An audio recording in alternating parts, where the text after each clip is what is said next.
every chapter is required to elect a new set of officers by its active members. The chapters are required to elect a new set of officers at least once per year. Most chapters do this at the end of the academic year as the spring initiation class rolls in. Other chapters decide to do this mid-year to allow for additional transition time. For purposes of tonight, we'll be discussing this as if it's at the end of the year. First up is the report of officer election. This is used to notify headquarters and your other national volunteers of the names, addresses, and other contact information of your new officers and advisors. You're supposed to elect them in person or online, and this report informs us via the reporting system who has been elected. You'll set the terms of the incoming officers, which are usually 1 year, but some chapters approach that via different means. Some chapters have additional officer positions beyond the core positions that we list. Those are not listed in the report of officer election, but it is required that somebody is noted for the president, vice president, treasurer, corresponding secretary, and recording secretary positions. There's also the time of year when you're supposed to review the current list of advisors, extend their terms, and modify any existing advisors as well. This is also a required report for the Chapter Excellence Award. The officer signatures report is now part of the officer election report. This is when a few of the core officers will sign this. The URL is on the screen for how to access it directly, but it's also now a link under the officer election menu.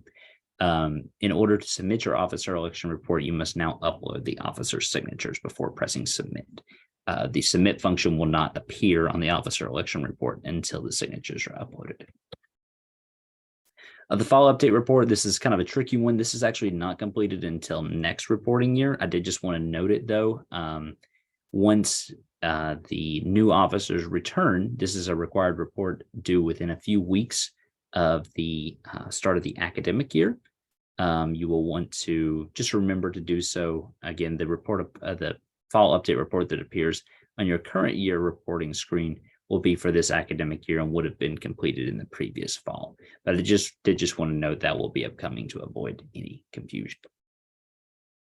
It's important that the officer transition takes place as you elect new officers. And what this means is different for every chapter.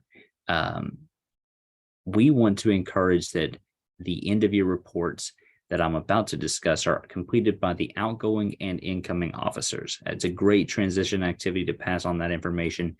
But transitions also look like the passing along the physical materials such as the initiation kit equipment, roll book, and other materials if you do not have a core advisor that maintains those materials. It's a great opportunity to also discuss the chapter's projects and administration, all the hard work you've done throughout the year, make sure it's maintained year to year and that the progress that you make isn't lost. We've listed a couple of notes on here about the chapter survey and project reports, and I'll dive into those in just a second. Chapter president should appoint junior students as committee chairs or co-chairs to identify leaders in the chapter and help smooth future officer transitions. That's a great idea for a appropriate transition that we see many of our chapters utilize. I'm going to dive into the reporting system in just a second. I'll share my screen with that, but I did want to focus that these are the core end-of-year reports that are all due by June 1st. And that includes the chapter survey, which is a overview of your chapter's experience that our different national level committees will utilize to discuss different chapter problems, successes, and whatnot, more of a data collection tool.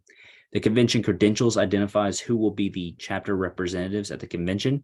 That's critically important to complete before classes end to allow for headquarters to know who your contact should be to reach out to, as convention registration, a large part of it takes place over the summer. The financial report just gives some high-level information of the chapter's current finances. The ratification ballot, you should have, for the 2022-2023 year, there's been several emails that have gone out about that. I'd refer more to that information, but that is also now due on June 1st. And this is specifically for advisors, but we have an advisor's evaluation, which is another survey This is not rolled out yet for this year. It should be done and live in a couple of weeks, and advisors will be contacted about it. I did just want to note that that's something that is also due by June 1st.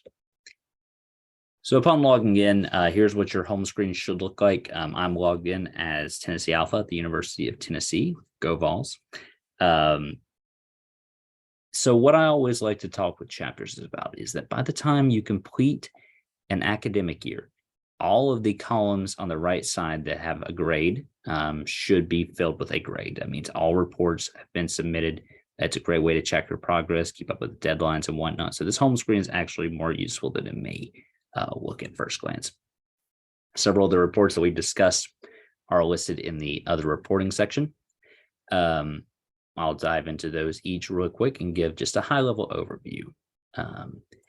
The officer election report. In order to create a new officer election, I highlight new.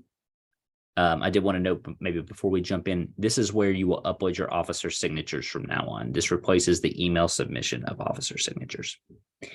To submit the actual election, though, I click election information. This is where I can change the dates for when the election occurred, the term begin. This will end up being in 2024. And I would then change it to whenever we would want those new officers to hop in. Once identified, though, I could then search the last name of a particular individual.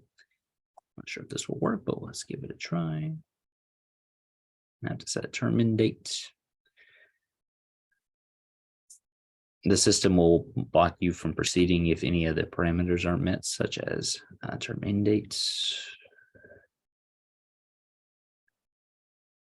Okay, scratch all that, whoever's watching the recording.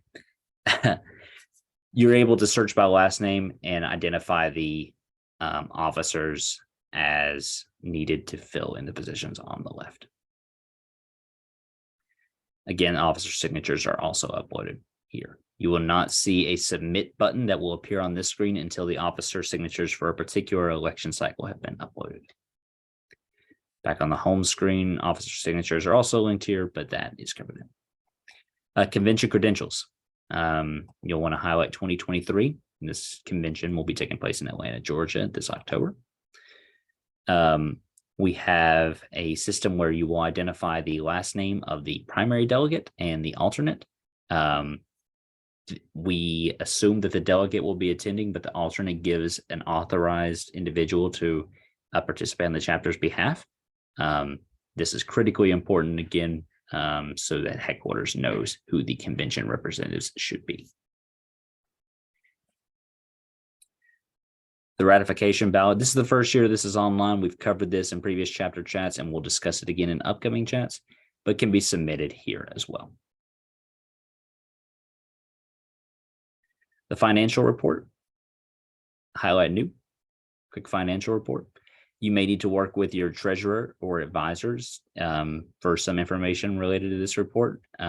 This goes to our finance committee and our director of finance. If there are any questions, feel free to reach out.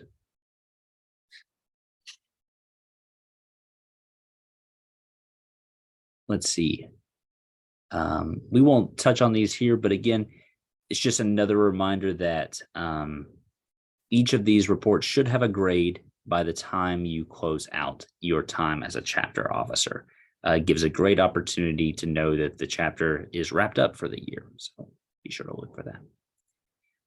Chapter survey. This changes a little bit year to year based on what's needed. We can get it to load. Yeah. All right, so if we highlight new and then chapter survey,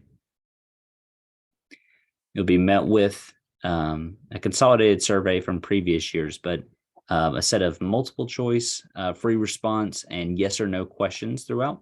Again, this is probably the most important report when it comes to the transitional activities. There's some great insight about what your experience as an officer has been. I would encourage completing as a full officer team, outgoing, and include the incoming officers. It really helps highlight some of the It really helps highlight the issues as well as the strengths that your chapter has. Then that way, the new officers, when they return in the fall, are not starting from scratch as they still have this information from your discussion. We find that chapters using this as a transitional activity are able to start the year much stronger than without.